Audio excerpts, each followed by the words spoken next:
Good afternoon. It is with profound joy, humility, and gratitude to God that I stand before you today for this momentous occasion, the official launch of Christ the King College. This day marks the beginning of a sacred mission, a journey that will not only shape the lives of those who pass through our doors, but also the communities and ministries they will go on to serve.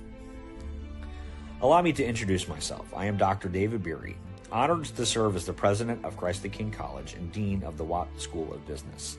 It is both a privilege and a profound responsibility to lead this institution, one built on the unwavering foundation of biblical truth and passion for equipping individuals to fulfill their calling to God. Christ the King College is more than just a new institution. It is a calling. It is a vision born out of a deep commitment to the authority of Scripture and the transformative power of God's Word. At Christ the King College, we believe the Bible is not merely a book to be studied. It is the living, breathing foundation of all knowledge and wisdom and truth.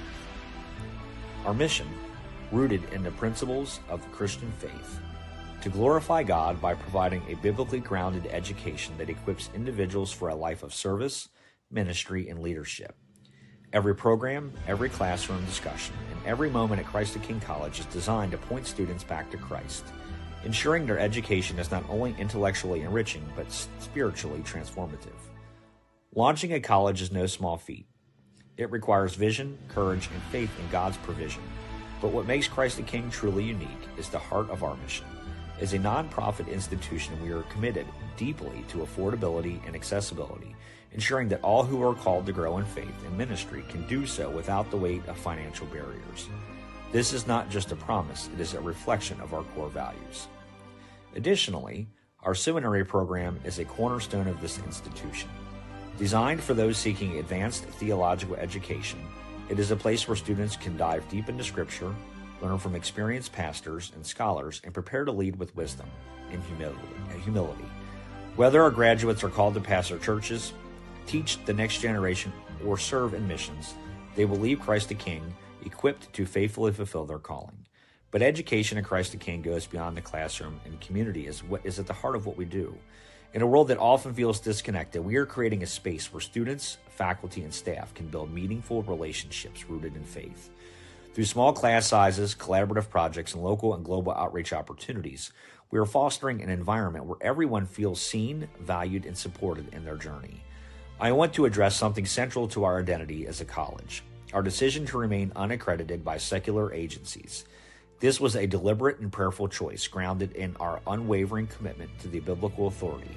At Christ the King College, our ultimate accountability is to God's Word, not to external standards that could compromise our mission. This approach ensures that every aspect of our curriculum and community remains Christ-centered, allowing us to focus fully on preparing students for their God-given calling.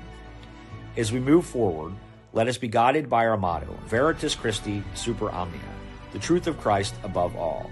This phrase reflects everything that we stand for as an institution. It reminds us that our highest priority is to glorify Christ in all things that we do, and holding fast to His truth as the foundation of our mission. The launch of Christ the King College is not just an event, it is a step in faith. It is an acknowledgement that we are called to do something greater than ourselves. And through God's grace, we can create an institution that transforms lives for His glory. We are not simply building a college.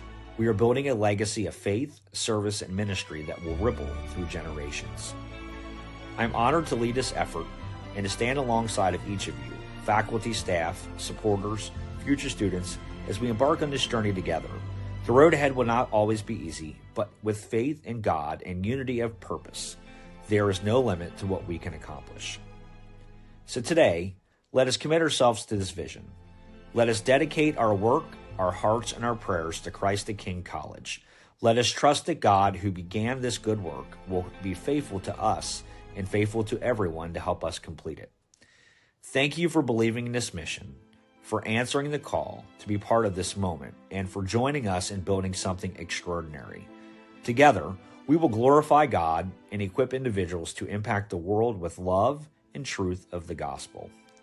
May God bless this institution, its students and faculty, and the work we are called to do in His name. Thank you.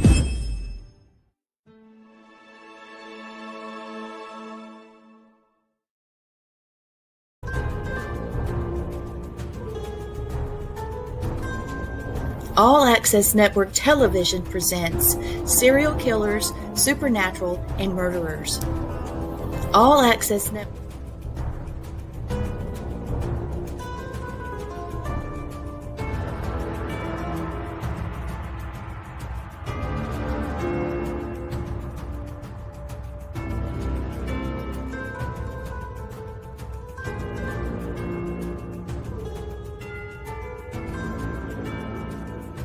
John Douglas, a former FBI special agent and criminal profiler, said that a serial killer is the human manifestation of evil in its most pure form.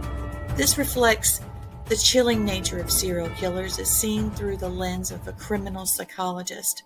This is an 8-week special. Don't miss it on All Access Network Television. The opinion expressed here do not necessarily reflect the views of the network production company. Viewer discretion is advised. This program contains violent content, which may be too intense for some viewers and listeners. Viewer-listener discretion is advised. This week on Serial Killers, Supernatural, and Murderers.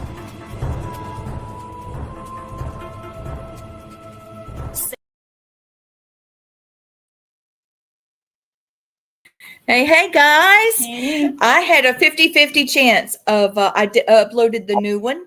And of course, the one that I looked, I said, God, I've got 2 on there. And I had a 50-50 chance of getting the right one. And I got the wrong one. That's why I don't gamble. You see, I don't have luck. I don't have luck. So I'm not a gambler either. Yep. Everybody, welcome to Serial Killers, Supernatural, and Murderers. I've got a historian, and I've got someone that is very gifted in profiling, and a producer, and 2 psychic mediums, 3 shamans, and a partridge in a pear tree. We got it all for you tonight. And 2 cool dogs. And 2 dogs, yes. Don't forget them. Here's Luna. She's ready. She was looking for Blaine. Yeah, hey, Blaine. Him not feel good. And Ginger, she doesn't feel good either. Yeah. Hi, Ginger. Her nose is cold now. It's not as bad as it was. Look, she knows it's you. She knows. Hello, child. So we are doing the prolific serial killer Sam Little tonight. I don't know much about him. I know that Blaine and Thomas do. I do have some slides prepared. So not only I don't know. You don't know this one? No, I think it's probably important that we talk about, a few of the people that were prolific. I think with serial killers, most people, like, when they think of a serial killer, they think of the Ted Bundys, the Dahmers, and all that. And the thing is it's a broad range of things. There's female serial killers, there's different ethnicities and all that. And we forget about that because we think about all the different ones. But I think a lot of times is when you think about somebody like Sam Little or Wayne Williams, the Atlanta killer and all that, of African-American descent. And, we forget about that. Just us as a society, we don't look at it that way. And, we just kind of think of it as a norm and all that. And just the way we think, which is the wrong way, that, that's just normal for them. And if it's somebody of a white male, that it's just such a big thing and all that. I don't think it is. And I think everybody has that psychosis, no matter if you're white, brown, Oriental, Indian, whatever you are, there's still that underlying trauma that leads you to those things. And I think it'd be a good idea to talk about both of them today and all that. And I think that we could do a compare. Yeah.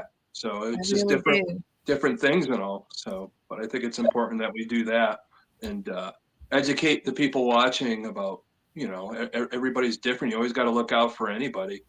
You should never be prejudiced about, different people that, oh, they can't do that, but everybody's capable of it. Trauma makes that screw go loose no matter who you are.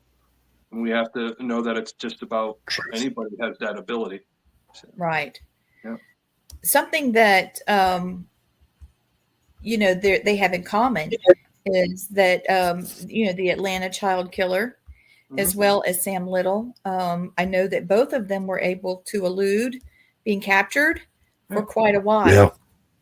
And, how is that the case? I mean, do you feel like it's because of the way that they prayed after the victims they did? Blended in. Yeah. Say it again, Blaine. You broke up. I said what they did was blended back in with society. So they looked like everybody else, so nobody knew that they were doing what they did. Yeah. Yeah, that's true. But it did come down to a prejudice. It came down to a prejudice, especially in Atlanta, and then with Samuel Little was over in 19 different states. But the thing is most of their victims were of the same African American descent, and they just pawned it off. That's why they went around for so long. Those are uninvestigated until more stuff came into fruition with what was going on. But Sam Little, I mean, he had decades and decades worth of time to do what he did. Now I remember very well. Yeah, most of his victims were drug abusers, homeless, prostitutes. Yeah, I feel like our society and how we think of, we just pawn them off. They're still human beings and all that, and it deserves to be, looked at. But that's where it goes. Even Wayne Williams, when he was captured, a lot of it, he says that a lot of evidence was hidden because he blamed it that they were hiding the evidence to help the KKK. That's what was thrown into his court cases. So, really that race battle, just like we talked about last week with Charles Manson, with the race battle too. So it stems with everything. It's, the easy way out is to blame a certain thing, that's total opposite of you, and unfortunately that's how our society is. It's that splitting and then blaming one person to take it off of you. So, and I think that's what happened in that Wayne Williams case. So, So I'm looking really quickly for some similarities between the two. What were around the time frames? What era did all of this happen? I know Blaine's probably more versed on Wayne Williams than I am and all that. I know he probably looked into it beforehand. Blaine, do you remember? You did Wayne Williams, I believe. Yeah, Williams was during the 80s, and Little, like Thomas said, he went over 3 decades. God. And Williams just used the muse of getting these kids record contracts where they could be rappers, and he used that want to get out of the ghetto to get their attention. Well, we have to remember back in the 80s, there was some video gaming, but not much. Kids were outside until the lights came on outside, and then they'd usually go in. But in Atlanta, that's not so much the case. These kids were actually out doing errands for strangers. for money. They'd take their little bicycle and ride to the grocery store or the corner market for a neighbor and bring back food that the little lady sent him after, and then she'd give him some of the change. And that's how they were so easily captured. Here's some information. Okay, so they both killed for long periods of they have long-term criminal activity.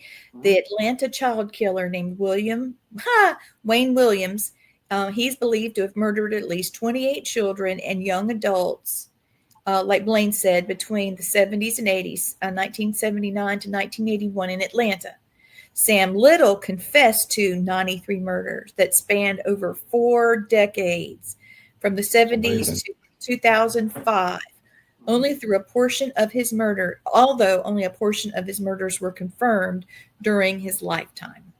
Yeah. Oh my God. Confirmed 60 by the FBI. The reason why they were able to do it is one of those things that, Wrestler and Johnny Douglas and all that, and I think it was a detective out in California put together VICAP, the Violent Criminal Apprehension Program, where all these different states, if there was a murder, they would put in all the information and see how that would match up. And because Sam Little was implicated in 19 different states, and it wasn't until near the end of his life that he finally confessed to somebody doing a book about him. And they tracked a lot of that stuff, and they confirmed that 60 of the 93 he said, and they're still doing it. Even though he's passed, they're still trying to track, and it keeps growing. So it's 60 plus right now. Confirmed.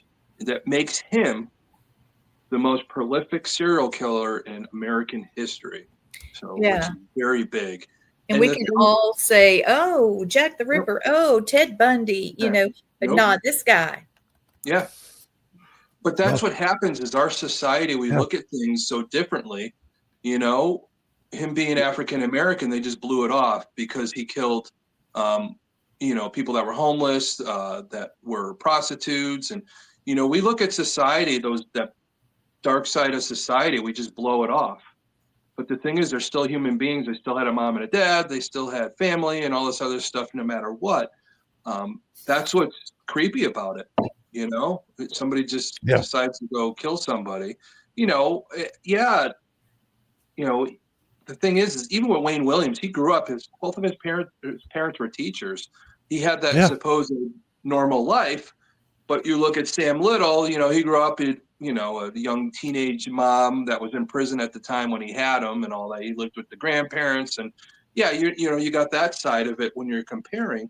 But, again, it goes, what's that one thing that makes people get to that point? Even with John Douglas even did a profile on Wayne Williams and all that, but he was never implicated or never went to court for the children in Atlanta. He was implicated, but they never proved it. There wasn't enough evidence. There was other people that he killed. They just, because he was that proximity and that time and what he was doing, so they never proved it. And that's they got him in the travesty too. Is that? Yeah, they got him in prison, but it wasn't for the children's murders. Here's some info about Sam Little. Chat GPT and me are great friends tonight because I told you I don't know these guys. All right, so Sam Little, that's a name that chills the bones. For decades, he slipped under the radar, a predator hidden in plain sight. He had 93 confessed murders. He is the most prolific serial killer, but his reign of terror went unnoticed. Okay, we talked about this one, I do believe, about the time frames. So they both had long periods of activity. They both had the same type of victim overlook. Okay, many of Williams' victims were marginalized communities, including poor Black children and adults that are young adults, and their deaths were dismissed for not likely linked to a serial killer. And Sam Little was the same.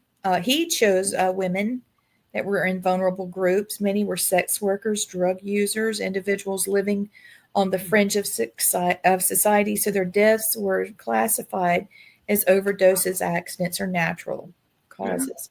Something that struck me, and I hope that we can work, it's not to do with serial killers, but it does have to do with deaths of people that, have high risk lives. Many of the homeless communities in Western North Carolina, there were 3 big ones, they're gone. We have no idea where those people are. And I'm sure they were killed by Hurricane Helene. Hurricane Helene. Hurricane Helene has killed a lot more people than we know. And I want to ask everybody, please be thinking about your service members, law enforcement officers, first responders, as they are continuing to work with cleanup efforts. It's no longer search and rescue, it's search recovery. Yeah. There's people in the trees where the water went so high and their bodies were caught by, there's just a lot. So those of us in the South, Eastern area, we're all still collecting money. So during this holiday season, consider donating to those efforts. And then finally, this one, is this the same? The victim overlook. Yeah, I did that one already. So yeah. But it's even Samuel Little confessed in prison. He's like, I always kill those people. He had that, he liked to kill. That's part of it. And, there's other aspects of it. Yeah, he just loved doing it. And when he was in prison, he said, I would never kill anybody of people would come looking for. God. He knew that if he did that, he would be captured a lot earlier. But there's a lot of, with Sam Little, with Wayne Williams, they're the more popular ones. But even, somebody like, nicknamed the Grim Sleeper. Have you ever heard of that guy? I know. Yes. He operated for a while too, from like 84 to 2007. Lonnie David Franklin Jr. And, that's another big one. But they go. David Franklin, Yeah. We just assume that in the African American community there's crime. And we just blow it off, and the police officers just blow it off, and they don't really investigate it. But the problem is when you don't do that, this is how they go long periods of time and kill people that they still have a mom and a dad. They're still human beings and all that. And that's what just is the sick and crazy side of it. We look at all the serial killers, like I said, they're white and all that, and they go, and that's what we know, and that's what I don't want to say put on a pedestal, but that's what we're more like geared towards and all that. But I think it's important that we talk about this today, that, everybody's susceptible to this at any time with trauma, with what they go through growing up, that reason that makes them do what they do. And it doesn't matter who you are in society. And that's what people got to start knowing. We separated our country so much that this is the stuff that happens, and we blow it off. That's why we don't hear a lot about Sam Little. Even you guys admitted you didn't know much about him. I didn't, and that's why we're doing. I think. Yeah, but that's a problem. But that's a problem with us. Well, we're just a small portion of. Yeah. Go ahead, Blaine. Honey. I know one thing he said was that the reason he wanted to kill people because he felt abandoned by his drug-induced prostitute mother, leaving him basically to fend for himself as a child, and he despised that and he resented that a whole lot. Yeah. So that's why he even said that he killed. It was like a drug addiction. He said he called it his fix. Yeah. That he didn't get his fix unless he got to kill somebody. It's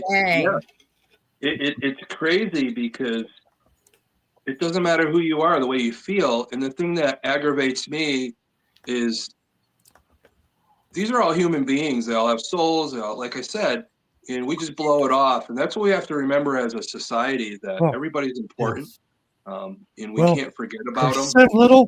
Sam Little did not see them as human beings. He saw them as a ways to his means to get his fix on. Yeah, but to him it was. But there's a lot of people in society that aren't serial killers that look at them that way too. You know, Sure. he felt also, not only did he like killing, but he also felt it was his job, his calling, which is another. He took on 3 types of the 4 types of serial killers. You know, Yeah. that God told him that he must kill all these people, or he felt like he needed to rid society of this type of, people. So Yeah. it's a lot of different things. The only thing was missing was monetary gain. So we looked at this one Yeah. that they had long periods of criminal activity. They both had a victim overlook of looking for people that were high risk lifestyles, and they were able to evade the law despite suspicions. In a lengthy investigation, Williams was only caught after being linked to 2 adult, just like you said, Tom, 2 adult victims through physical evidence, though many of the murders were unsolved for years. And then Sam Little, he evaded capture for decades, with many of his murders going undetected and misattributed to others. It wasn't until 2012 that he was caught and convicted of his crimes. That just scares the crap out of me. And then this one I wanted to show you. I'll have more in a second, but Williams is believed to have targeted his victims with a clear method, often abducting them and then killing them before disposing of their bodies in rivers or wooded areas. Sam Little also had a signature method. He strangled them, often after luring them to secluded areas, and then he left their bodies in out-of-the-way locations. So they just disposed of them. One of the nicknames the police gave Sam Little was because of what they found after the choke and stroke. So, I know we put the warning out on the, people listening, but he would strangle them to death and then he would masturbate on them. So that's where he got the choke and stroke. Oh my God. Yeah. The guy was just crazy. Even with Wayne Williams, the reason why he got caught is they started finding these bodies by this bridge and all that. So they had police stake it out. Right. And they heard a splash, and then they recognized like a car and traced it to Wayne Williams and all that. And he failed the lie detector 3 different times and all that. And the person that they found a couple days later floating in the river was last seen by being with Wayne Williams. And that's kind of what led to it. Well, the funny thing about that is, Thomas, is they did stake those bridges. And they, like you said, they heard the splash. They pulled him over and he talked his way out. Said he was doing a recording session. Yeah. And he was going home. Yeah, it was some female he was recording, but that's how he got out of it. But they brought him in later because there was a body like a couple days later that came up on shore, and they remember that part and they kind of linked it. What they got him with was fibers from a Greek carpet inside of his house. Yeah. And dog hairs from his shepherd. Yeah. Yeah, because it was the reason why that's the thing is when they found this guy, it was enough evidence for them to get that search warrant to find those fibers and all that other stuff. So, but you're right. All that stuff leads to something, and it's that one thing. It's like with a lot of these serial killers, they'll go on killing. It's the weirdest stuff that they get captured with, like a parking ticket, or a parking ticket. Al Capone, right? It's like dumb luck that we capture some of these guys. Like I told you before, we know the pattern. We don't know the fingerprint until we actually capture them and sit them down and talk to them, like Douglas and Ressler did, and all them guys when they put together that Mindhunter type of, thing with interviewing them to put together the BSU and being able to come up with the idea of doing, the violent criminal apprehension thing is the reason why we're able to put together some of this stuff. Like Sam Little, if it isn't for VICAP, they wouldn't have been able to put an end to a lot of these murders. He was like 19 different states. And that's a lot. Yeah, because the thing is he was in prison for something different. Then they matched his DNA to 3 murders in California. That was what he was in jail for. And then they started him. Yeah, he would admit to stuff. They used VICAP for what he described, and they were able to pinpoint all these different murders in 19 states. So 60 of the 93 that I know of at this point. But I know there's a few more, but they haven't been totally done with. They're still in the midst of it right now. It's crazy. So, and, you don't know what you're dealing with sometimes. There's a lot of that stuff that keeps going on. I tell you, one of the things that I loved with the Wayne Williams case was the three mothers that never gave up. They had just haunted and haunted those detectives and wanted God answers. bless them, and they were so brave. Mm-hmm. I had so much respect for them because they never gave up. Never. And even though they never got the answers they needed, because Williams was such a coward, he would never admit what he did to those children. Yeah. He's a garbage.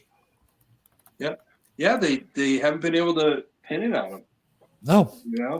And I don't know if he was part of it or if somebody worked with him or something. I don't know what it is. No. Well, one of the things, too, Lee was talking about earlier is they would run errands for this lady. She had like a little store in her house for the projects. Yep. A lot of places like that have. Old lady will have like candy bars and stuff like that in her house, and she sells them to make extra money with. Well, Wayne Williams actually followed this kid up into the projects, and if it wouldn't have been for the old lady had the store, she let him in the door, or that child would have died that night. Yeah.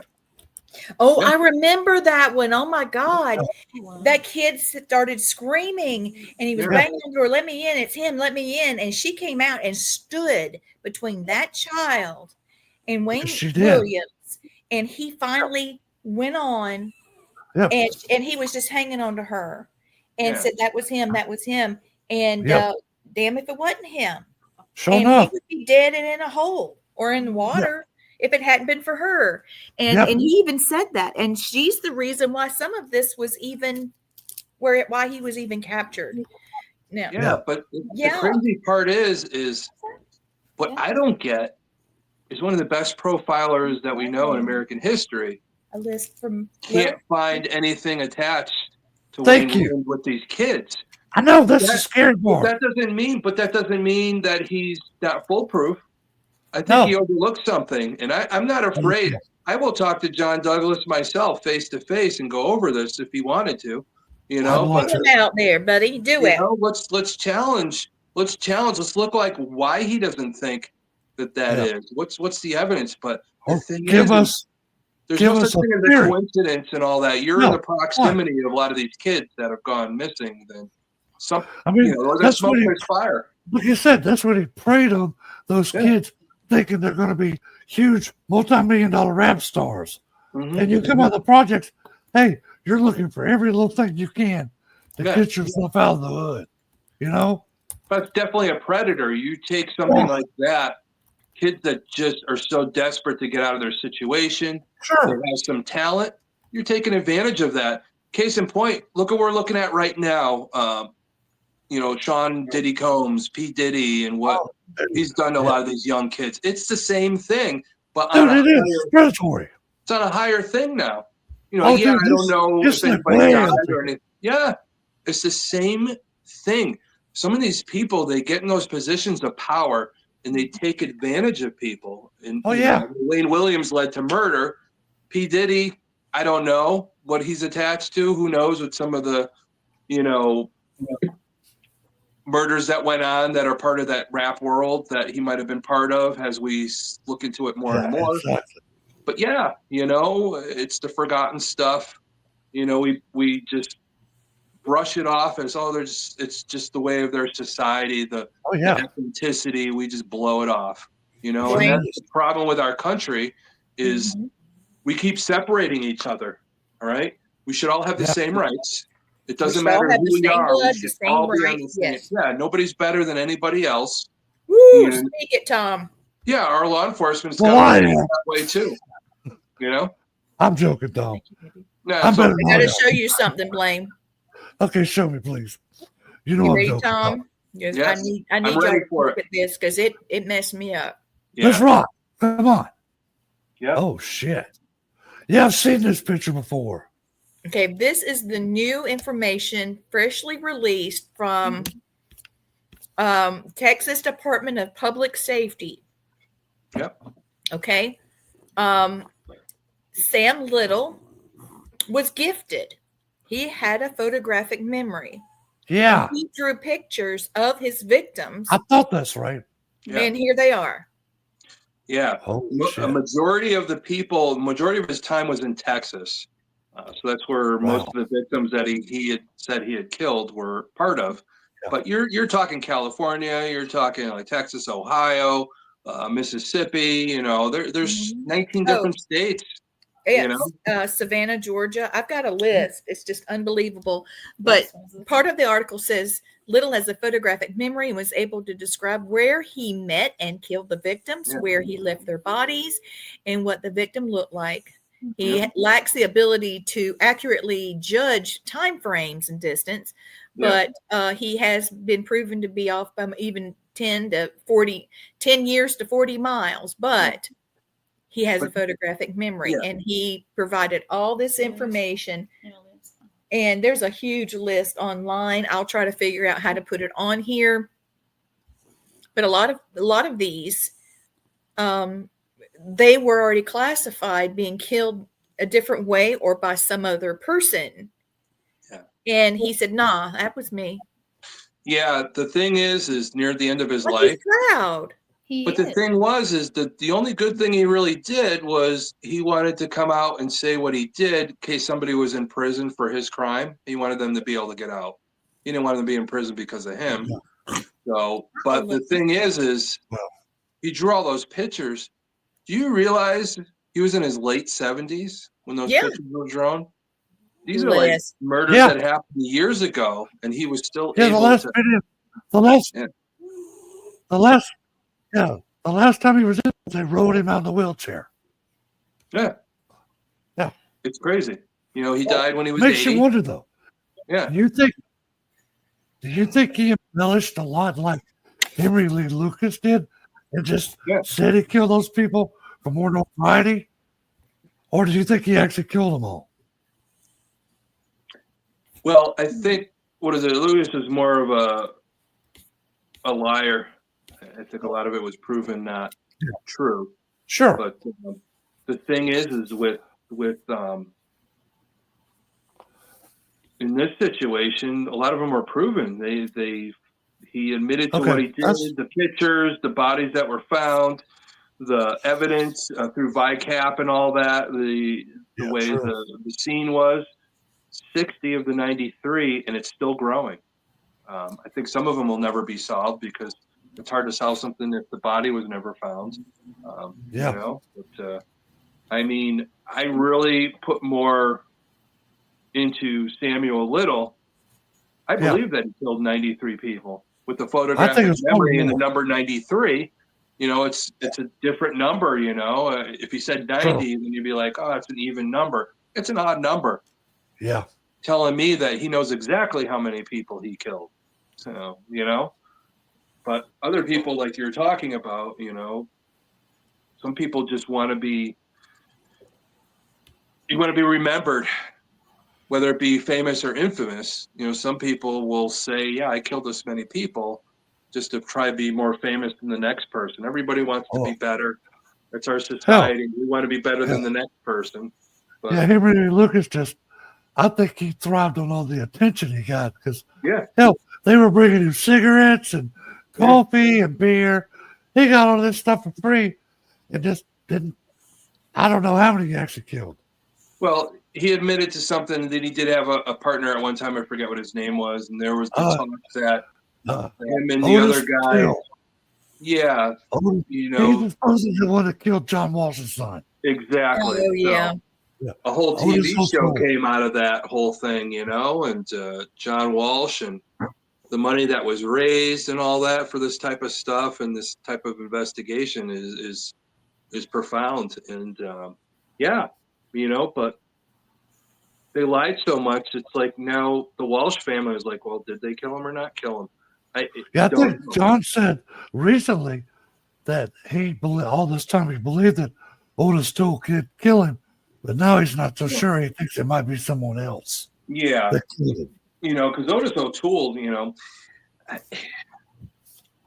he was taken out of a place, and was he in that area at the time? There's so much that goes into it that we forget.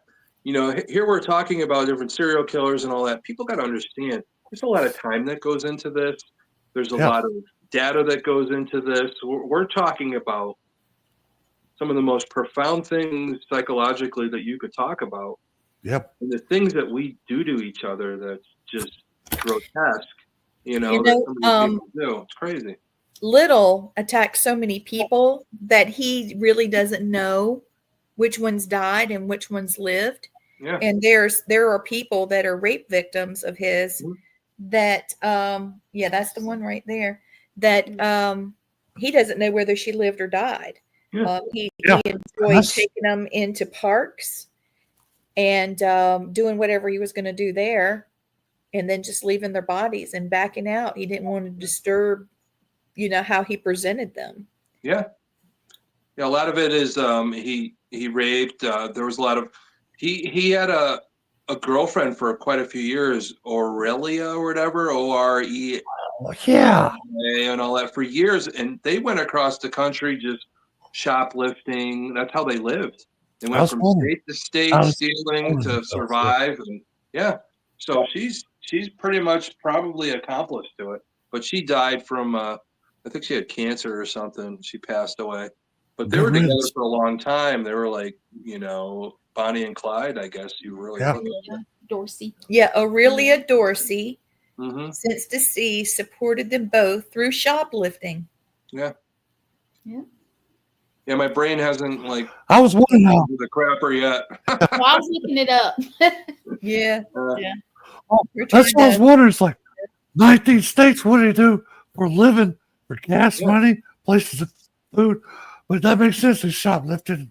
Yeah. Yeah, they shoplift what they needed and all that, and they went from state to state. Well, that's what you got to do when you're a theft. You're doing whatever you're doing. You keep moving to keep the heat off you. They know they're doing wrong. So the thing is a lot of serial killers, they don't care. But I'm really thinking that Samuel Little knew a right or wrong. So he knew that he had to move from state to state. Yeah. So, that's part of it that makes him very prolific. He did have an idea of right or wrong, but he still did what he did. Yep. The problem is he just didn't care. I mean, he got off on killing people. Well, that's the thing is nobody cared about him growing up, so he didn't care about anybody else. I think that's the catalyst right there. I agree. Yeah, I agree. That's what's great when we sit here, we talk about this stuff. Even what I said before, when we talk about this stuff, people got to understand that are watching. These are things us as parents or anything like that. We recognize these things, and we have to be there. But we have to be there for each other, even in adulthood. You see something that doesn't make sense. We got to let people know that we're there for them. It doesn't matter who they are, what ethnicity, anything like that. We just push people. Oh, you're homeless. You're African American. You're all this other stuff. But when we do that as a society, as us as a country, this is the stuff that happens. You get your Sam Littles, you get your Wayne Williams, you get your Grim Sleeper, all that stuff because it's just in that neighborhood. We'll just forget about it. Yeah. That's the crazy part of our existence. So it says where Gwen's looking up Sam Little, and I'm looking over here at the case files, but it says here he was arrested 26 times in 11 states for theft, assault, attempted rape, fraud, and attacks on government officials. Yeah. So if they had done something with him, it would have taken a lot off the street. There'd be people still alive. He was first arrested, I think, in the 60s and all that. If they 61. That's what I was. Yeah, and the thing is if you cut it off from there, who's to know how many people would still be alive? Yeah. But nobody gives a crap. Our court system is messed up. It Yeah. is messed up. It's not functioning at all for What's this it? kind of thing to happen. I hope that it's better now, but Yeah. I don't think that it is. Um, what I I'm think looking our at problem now, is as a country, I'm going to look at it this way. I'm going to tell you right now, us, three of us, you know, shamans, we understand that there's trauma that needs to be healed, Yes. but yet this trauma goes on and nobody ever gets to healing for it. And when you don't heal from it, these are the things that happen. That's when things like change in your head and all that. We need to be there for each other. We need to see that ancestral trauma or what brings us to this point. Yeah. And this is what happens with a lot of these people. They become infamous that way. But I think if there was an intervention at a certain age, we wouldn't be talking about some of these people. And that's the problem with our society. It doesn't matter if you're black, white, female, Indian, whatever you are. Everybody has those feelings, those traumas, and that's the thing that switches. I'm gonna put these drawings back up. Yeah, it's If crazy. you look, there's some that are mixed, Yeah. some that are Latino, Mhm. some Yeah. that are black. They didn't care. No, nope. Nobody cared. Mhm. You know, I know the Latino, the Cuban ancestry, the black. Yeah, nobody cares. That's a problem with us. We need to care about us as a soul, as a spirit, as a human being, and all that. Well, I And you think guys that all know, of us, as shamans, we do care about that. We do have empathy for the spirit, for other people, and all that. And yeah, I've gone into places, done investigations where, somebody was killed that was homeless or something like that, and it was just, they still need to be healed. They still need to know, hey, you passed away. Let me give you the words to help you. I've helped many people that society just threw away. I've had to do Yeah. like a prayer, like Yeah. like a funeral. And Blaine and Matt, we call it the Cemetery Club. They've actually done military funerals in cemeteries. Mhm. Blaine, you could probably tell more about that, but we they think actually they go deserve ahead. that right. That they earned that right for that military ceremony. Yes. And probably me and Matt did them because we're connected to the military people. No matter what your color was or what your creed is, whatever it was, if you put a uniform on, you were part of our family. Yep. And we've felt you deserve that. But you're right. That's the thing that pisses me off the most about our country.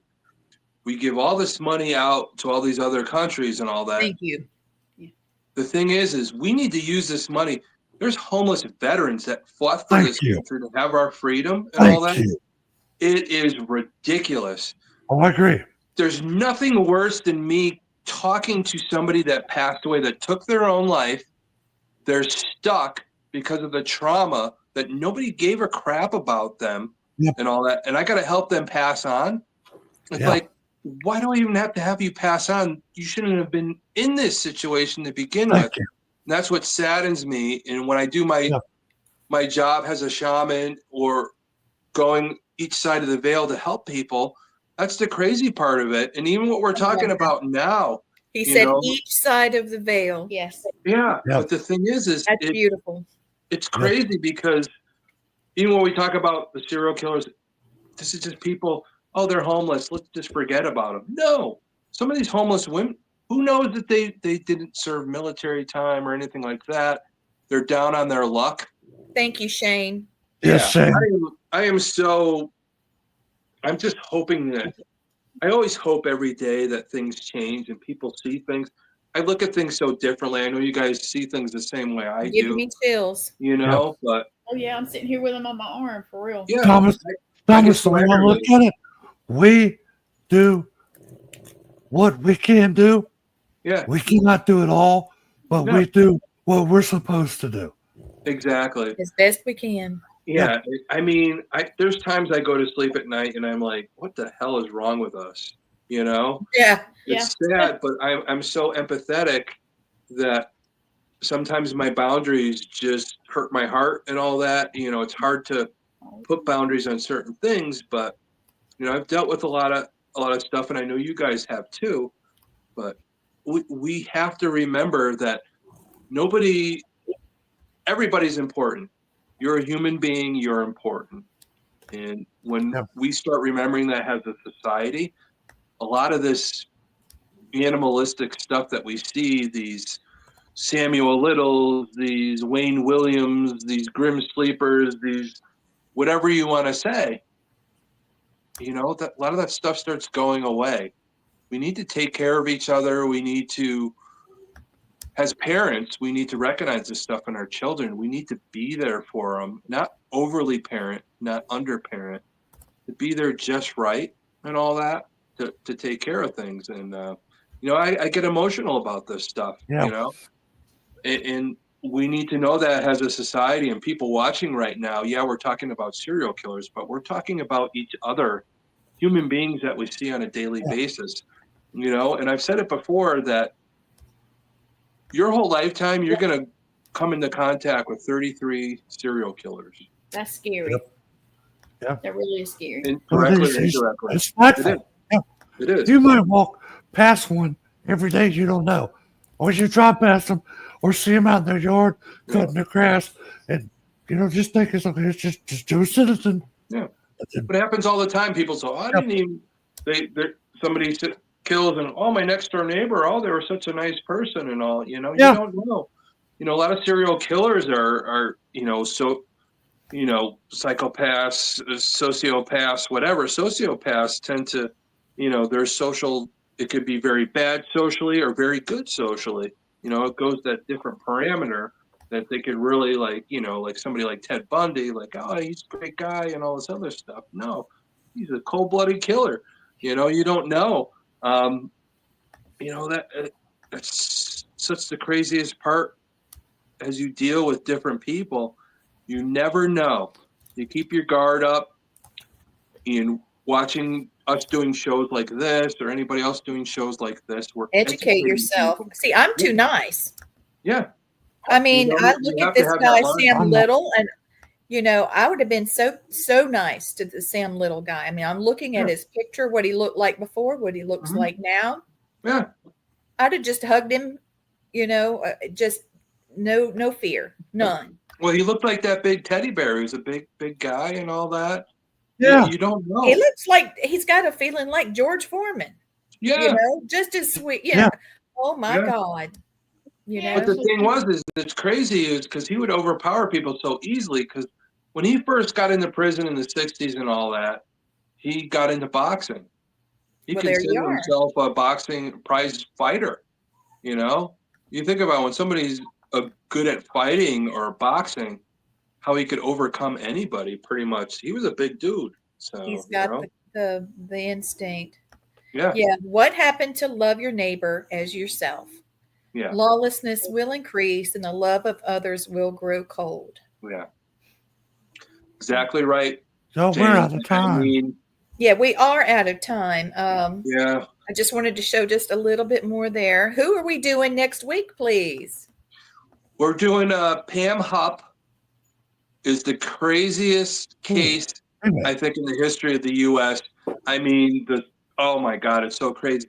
But the great thing about it is we're going to have on with us Rebecca Pittman, who wrote the quintessential book about Pam Hupp. And there was a movie about Pam Hupp that starred Renee Zellweger, starred as Pam Hupp in it. I mean, this is an ongoing thing.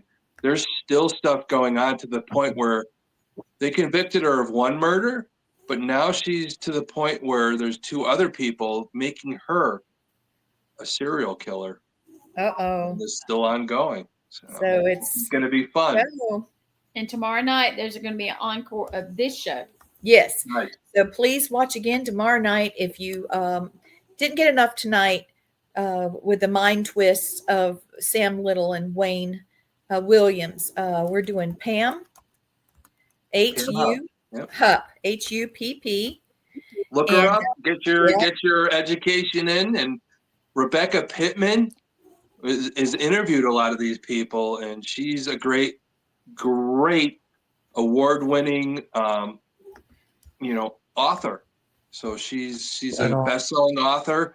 I actually interviewed with her on my part with the Enfield Haunting, and she's written a book about that. It should be coming out on December 13th. There's a chapter about my experience when I lived in the house for a week.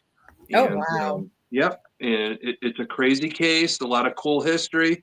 But she wrote the quintessential book about Pam Hupp, which is just mind-blowing murder case, which to the point now that makes Pam Hupp a serial killer, because there's 3 different murders that she's implicated on now. Check this out. This is what Mr. Little looked like back then and what he looks like now, and see how he can look like George Foreman and Big Teddy Bear, but you see on the left, Yeah. True Eyes of the Monster. Mhm. And then next week we will have the murderer next door, Pam Hupp. Nice. Okay, thank you guys for watching us. Serial killer, supernatural, and the paranormal. No, serial killers, supernatural, and murderers. There it is. Okay. There you go. Yes. Keep Nice. peddling, Lee. Thank you for watching, and we will see y'all next week. Yes, good night. Bye-bye. See ya. All right. Where's the thing? Where's the thing? There it is.